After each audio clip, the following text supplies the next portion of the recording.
Distinguished guests, ladies and gentlemen, let me specially invite Mr. President, the President of the Nigerian Society of Engineers, Engineer Adekunle Olumuyiwa-Mokolu, to come and officially introduce our special guest to this forum. Please, can we put our hands together for Mr. President?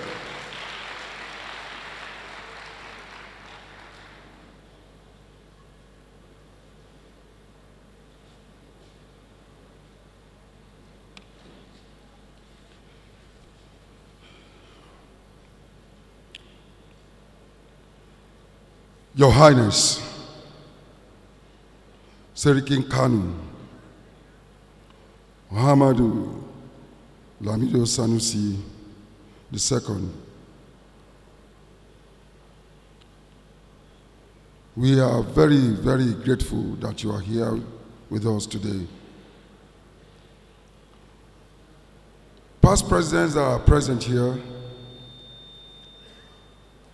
the fellows and members,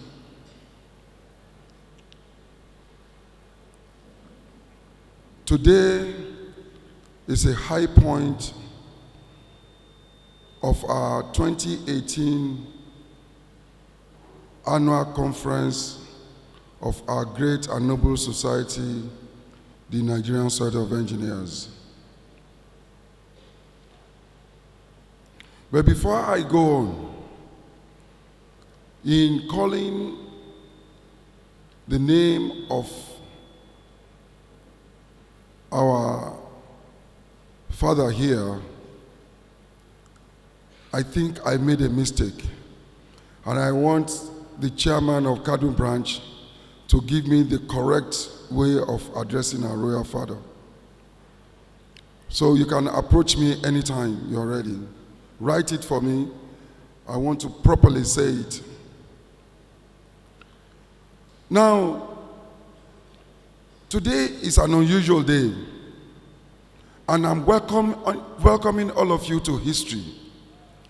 History because this is the first time we will have in our midst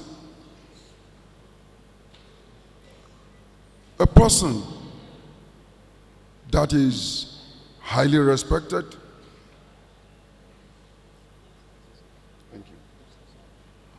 Let me pause to repeat myself in a proper form. I would like to welcome into our midst His Highness Muhammadu Sanusi II, CON, Emir Kano. You're welcome.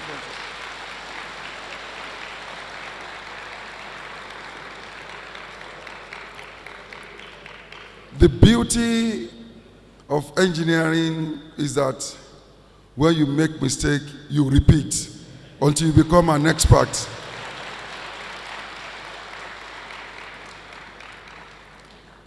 Okay, it will not happen again. Now, why I'm so grateful to His Highness is that we had written a letter a long time ago for him to be at our opening ceremony.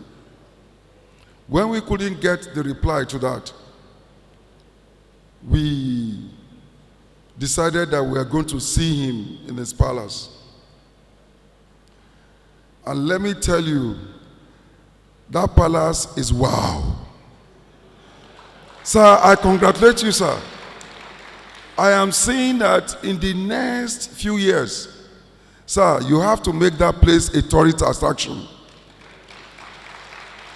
Just like the Buckingham Palace. Just like the Buckingham Palace in London. I have never seen such a splendor. And when we made that decision to invite His Highness to our opening ceremony for this conference, we thought we have to be very, very strategic. Who is that Seriki that we know, a royal father that we know, that has made his mark in the public service, has made his mark in the private sector and has made his mark as a community leader. In such an excellent form, making a mark is one thing, but to be excellent continuously is another thing. And we realized that His Highness here is somebody that touches his body, touches his mind for the development of this country. We realize that, as a matter of fact, under his watch, he sanitized the financial sector of this nation with a lot of courage. With a lot of courage. Some people could have shied away from it. But his boldness was more than that of a lion. So indeed, we know that he is really a great album of inspiration to us all. That if we emulate him, as we have now celebrated our Diamond Jubilee, diamond, we know, when it's discovered, the work has just started. We need to polish it. And in polishing it, we need to torture our bodies and our minds to be able to get to the place where the value of engineers will be so attractive and very visible to all Nigerians, particularly our political leaders. So it is this regard that on behalf of the entire membership of the Nigerian Society of Engineers, I say, Rankedere, Sonudezua. Sonudezua. Sonudezua.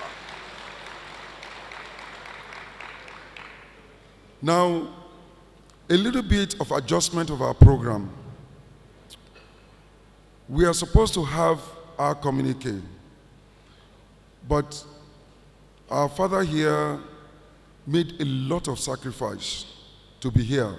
He caught the 7 a.m. flight when some of us were still rolling on our beds to be able to be here today. There's a lot of sacrifice. And it's worthy of our emulation. But we should not stretch him further. What we'll do is, by the time I invite him to come and give us his goodwill message, because I whispered to him that, sir, yours is a spring of knowledge and wealth of experience. We want to drink from it. It's so fresh because we know that when we come to the palace, in fact, the library, I'm not trying to exaggerate, is 3/4 of this hall. And the books from floor to up, with all the chairs and some comfort for you to read. And sincerely, I just wish, I don't even know the words that I can use to describe what I saw, so as to be able to encourage us that the way of excellence, the way of expertise is to continue to read and to read and to read and to read. And the boldness to be able to do the right thing and say the truth at all times, damning the consequence for the benefit of mankind. Because here we are today, we are the custodians and the ones that are responsible for the development of this country. The game has changed. So it's not about what we say, it is now about what we do.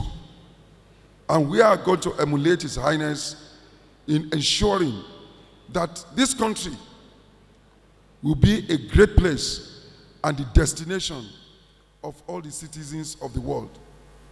Because we have to change the game. Right now, as I speak to you, people are bribing are giving out bribes to be able to be slaves in other countries. And what are they going to see there? Just good roads, water, good power, and so on. And we have the capacity, both intellectual and material, in this country, through our engineers, to be able to deliver that for Nigeria. It's in that regard that I'm craving, sir, Your Highness. I want you to hold our hands and lead us. We want your collaboration, we want your partnership, we want everything that is in you, sir, all your resources to be deposited in the Nigerian Society of Engineers. Thank you for being our father, because we know that you could have decided to accept some other positions in life. But your humility is unmatched. Some could have decided to be the president of Nigeria, but you brought yourself, even under the authority of our constitution, to be able to do this. And we know that God indeed will reward you and your generations for this great courage and humility that you have displayed. So it is then that history is about to be made as I invite His Highness Muhammad Sanusi II, CON Serikin Kano, to please, sir, come and let us drink from your wealth and well of wisdom.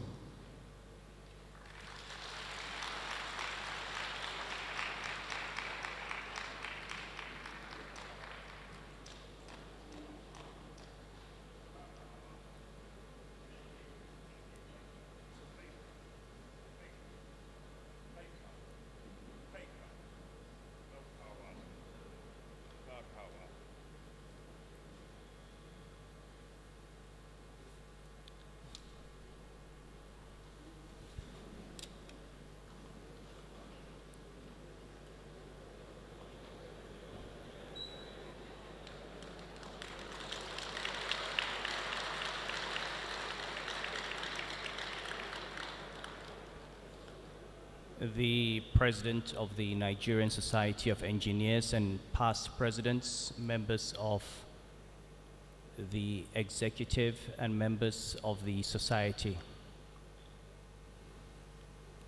Let me begin by saying how honored I am to have been invited to speak to you at your annual general meeting. As mentioned by the President, I had an invitation to be at the opening ceremony. I was unable to attend because of prior commitments. And also, if I recall, the invitation wanted me to give a keynote speech. And this being so close to elections, I am avoiding keynote speeches.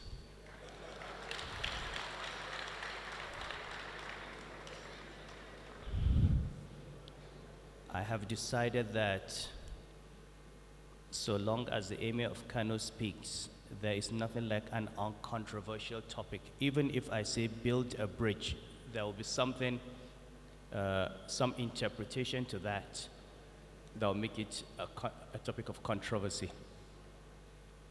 So I'm pleased to see that you're talking about engineering for sustainable development. And I'm here just to give a goodwill message and to make a few remarks. You know, when you talk about infrastructure in a developing economy like Nigeria, what comes to my mind is Nigeria in the 1950s and 1960s. And we should ask ourselves, why did we have all these Chinese companies in Kaduna and Kano and Lagos and Ibadan. Textiles, footwear, light manufacturing, machine tools. Why were they in Nigeria and not in China? And the answer is simple. In 1960, the infrastructure in Nigeria was much better than the infrastructure in China. It was easier to produce goods and services in Nigeria than to produce on mainland China. China is my favorite example when I talk about development. It's a country I have followed closely for a long time. Some of the reasons are personal. My father was our first ambassador to China in 1972.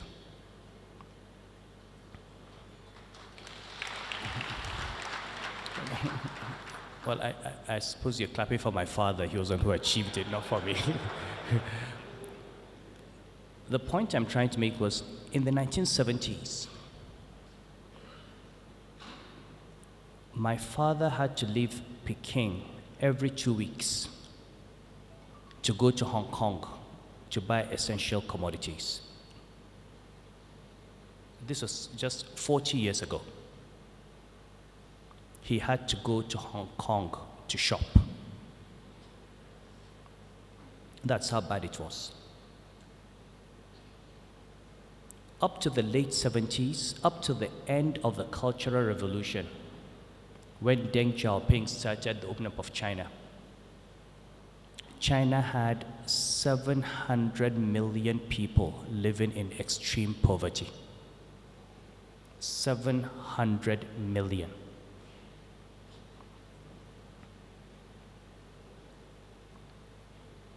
China had, in the 1970s, only 8 million university graduates. Today, China has over 300 million graduates. Today, China has less than 30 million people. It has reduced extreme poverty from 70% of its population to less than 1% in 40 years. All the great advances in reduction in poverty in the world have come from China.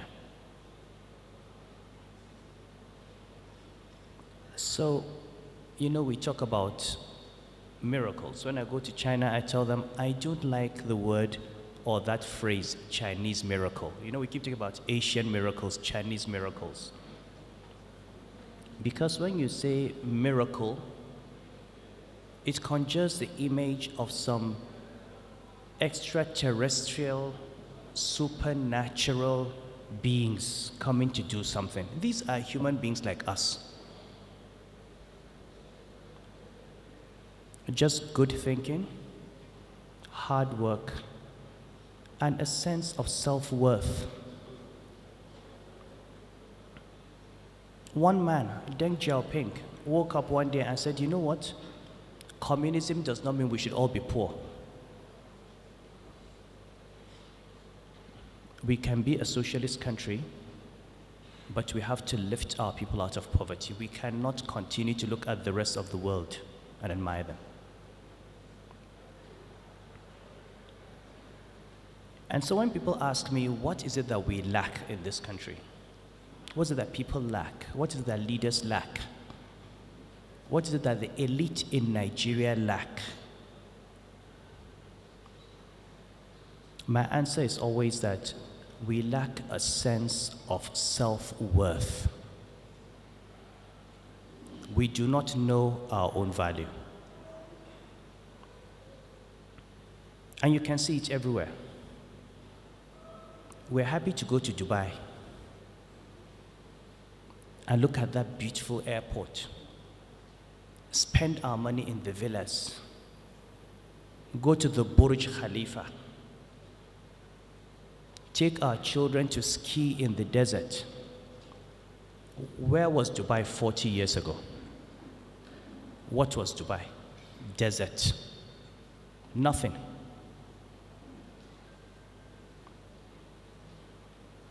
Why don't we ever dream of turning Nigeria into the Dubai of Africa? What would it take? You know, the president spoke about the palace. How did this start? Shortly after I became emir, I went for a meeting in Amsterdam. And the Queen, Queen Maxima, is an old friend from her days as Princess Maxima. So I was going to Amsterdam. I made a call, and the Queen and King invited us for dinner. I went with two of my cousins who were here. I went to the palace. We had dinner. And I come back, I said, look, suppose Queen Maxima comes to Nigeria, and I invite her to my palace for a dinner. Would she be as impressed as I was about her palace? And I said, I will build a palace in Kano where I can invite the Queen of England for tea, and she will not feel embarrassed. What he saw was done in less than 4 years. And so the point for me is, how long would it take for Nigeria to transform itself? It will not take 40 years or 30 years. All it takes is for us to decide on our own self-worth. Now to engineers. My favorite engineering story was 1980s. My father doing some construction, and a cousin of mine who was an engineer was supervising the building, and he came all dressed like the president. So my father looked at him and said, you know, when we were young, engineers always came in shorts and t-shirts, and you know they're here to work. What are you doing here dressed as if you're going to a wedding?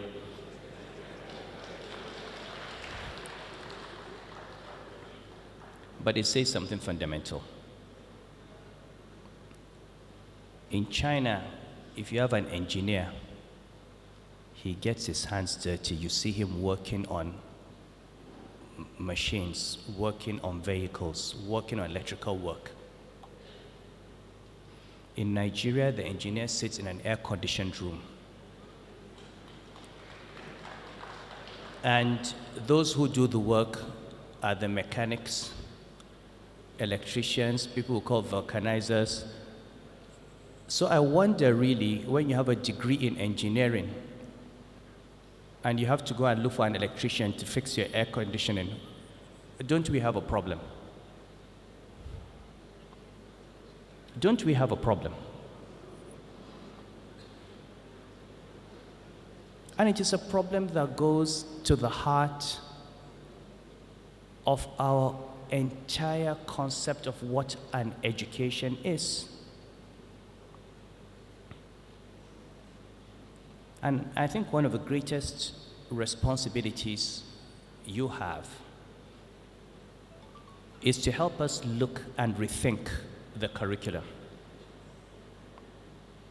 so that people who actually come out, especially in the technological areas, engineering, medicine, agronomy, technology, there is absolutely no reason why a graduate of agriculture should be applying for a job in a bank.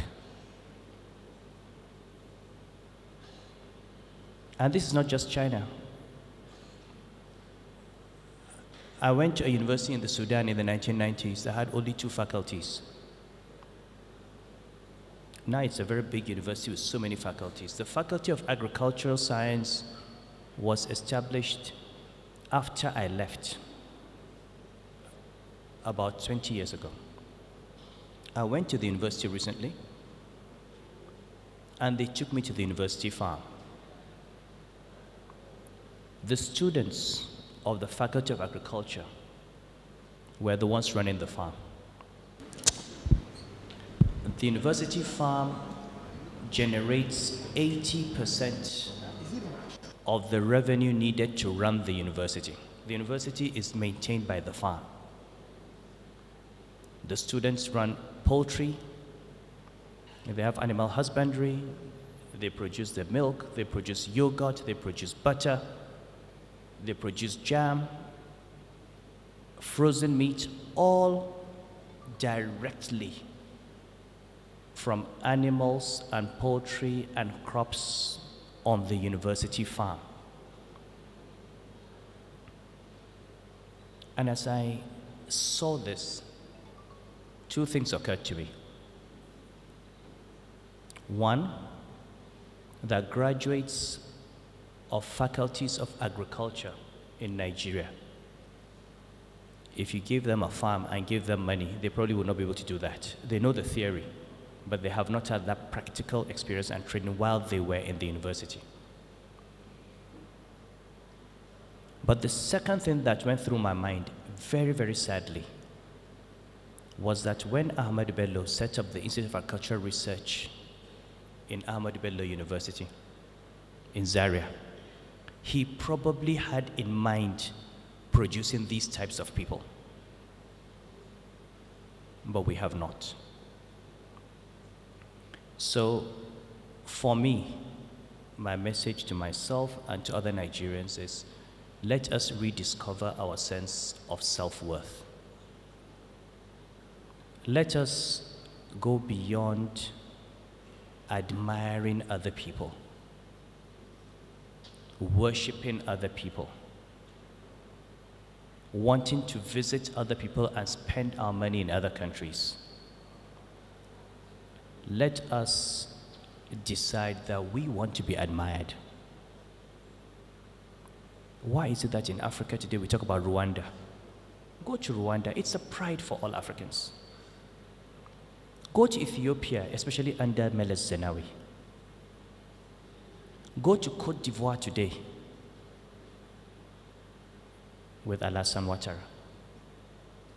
Look at what is happening with the new and improved Kenya under Kenyatta. Why is it that when people talk about models in Africa, they don't talk about Nigeria? Yet, 1 out of every 5 black Africans is Nigerian. 70% of the West African population is Nigeria.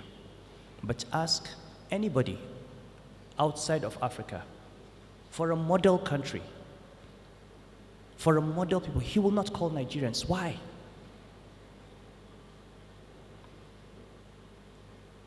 And why do we not feel the desire to change that? For ourselves, just for our dignity, not because Transparency International talks about corruption or, no, for ourselves as human beings. Don't we have that sense of self-worth that we want when people talk about Rwanda? Look at Rwanda Air.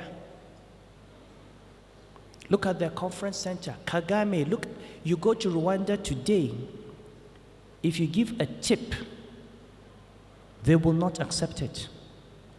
Tip, not bribe, tip. At the airport, they serve you tea, they serve you coffee, you give them money, they will say no.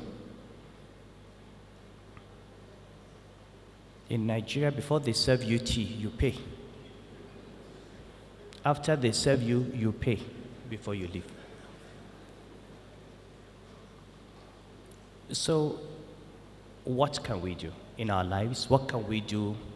And this is not just about politics, it's about all of us. You have 200 million Nigerians, we have families, we have neighbors, we have students. We are mentoring young people.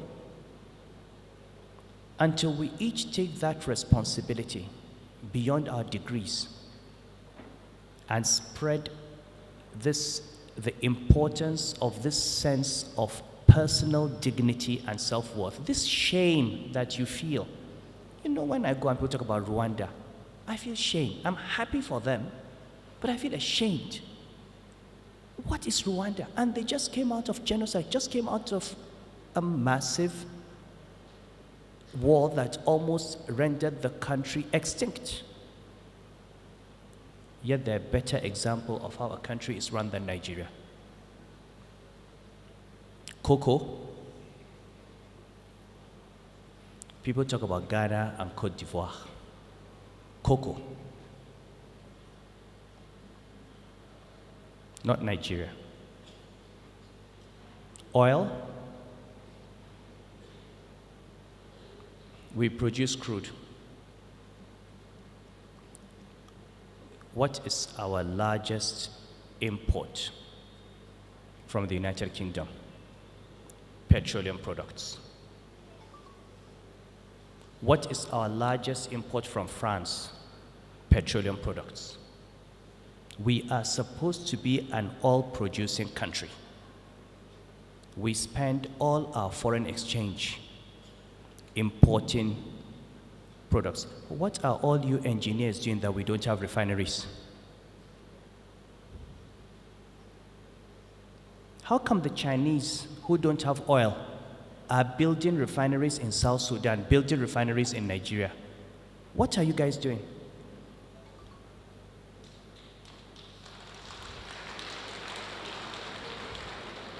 What are you doing?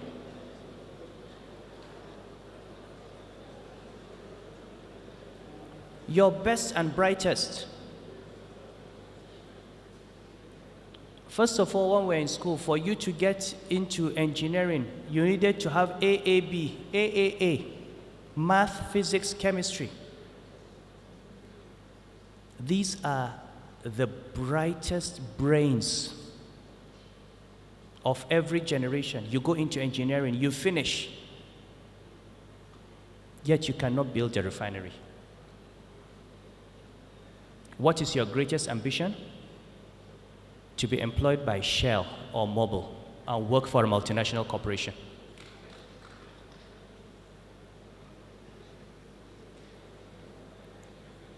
No, seriously, is this how you build a country? Is this how you build a nation? How many of you have designed refineries and built them? I mean, this is just one clear area for me. We spend billions of dollars importing petroleum products. We spend billions of dollars subsidizing those products. I mean, this is, of course, very bad economic policy. That's a different issue. The engineers don't make the economic policy. But even engineers cannot make a worse economic policy than that. You subsidize a product.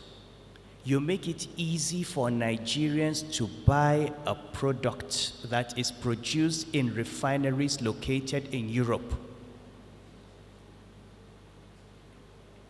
You create jobs, keep jobs open in England and America and France so that they can buy your crude, refine it for you, sell it to you at a high price, and you subsidize that product and take that money out of education, out of health, out of power, out of infrastructure. You have an energy crisis, but you are spending money to keep refineries open abroad.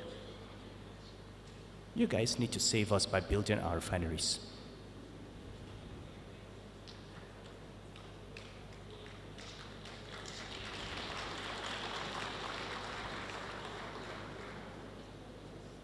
We had car assembly plants that have closed down. Why? After 20 years, 30 years, Peugeot Automobile, Volkswagen could not have local content.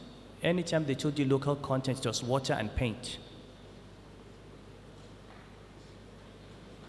We could not produce flat sheets. I mean, look, we can blame the governments and the politicians anyhow we want, and we should blame them. But between 1970 and now, how many engineers has Nigeria produced? I mean, in this hall, you're all engineers.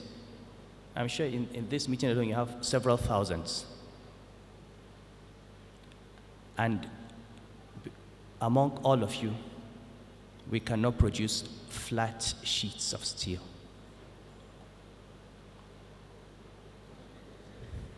We can't produce, we have to import flat sheets to make cars, to make machines.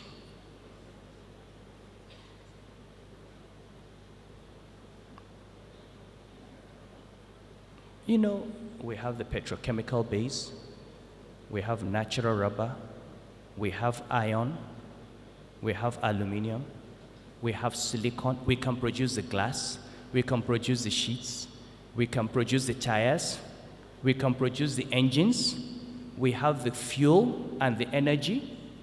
Every raw material you need to produce a car,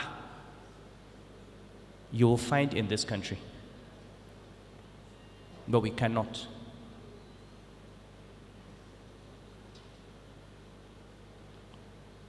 You know, so if there's one message I have for you, is let us all look at ourselves in the mirror.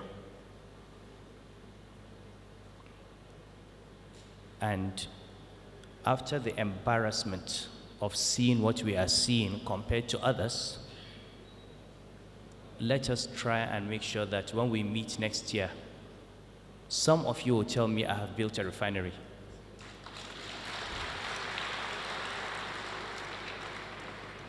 Somebody will tell me I have started an assembly plant. Somebody will tell me I'm producing small machine tools. Someone will tell me I have built a small IPP.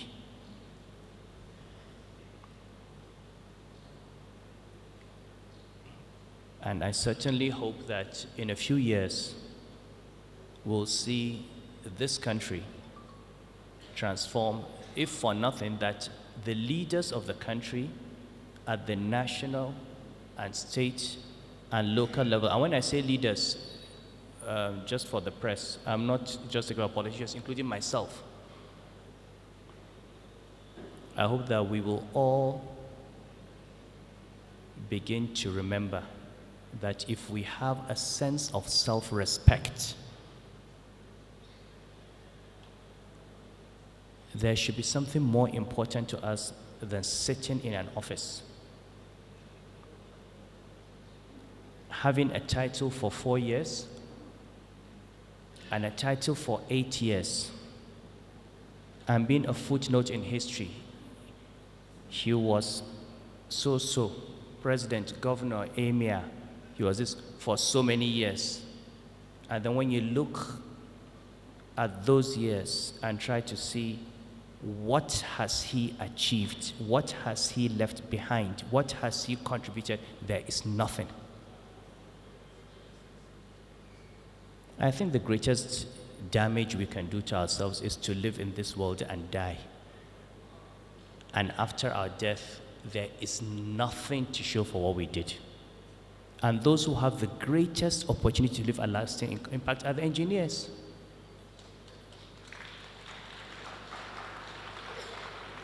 Because you are the ones who build. And you build things to last. Some people die and leave behind ideas. It's very rare, very difficult. A few people do. Great philosophers. Ideas which may or may not be useful to some people. We still read about Kant, we still read about all these philosophers, we read about Rousseau, we read Descartes. But frankly, I'm not sure how much use it is to me to start asking myself, how do I know that I exist? It's a great philosophical idea, but I don't know how useful it is to me. I know I'm hungry, so I exist. I don't need to know any philosophy. But if you build a bridge and build a road and build a refinery and build cars and manufacture shoes and produce those things that we are spending money importing, and grow this economy and create jobs, you will leave a legacy. So I hope each one of you will decide today what legacy they want to leave behind, apart from the fact that I was a member of the Nigerian Society of Engineers. I was on the executive. I was the president. I graduated in I was the first engineer from the North. Yeah, big deal. What have you built in the North?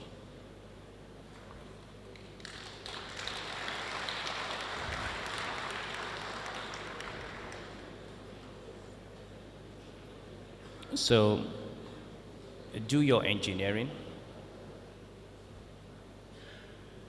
before that day comes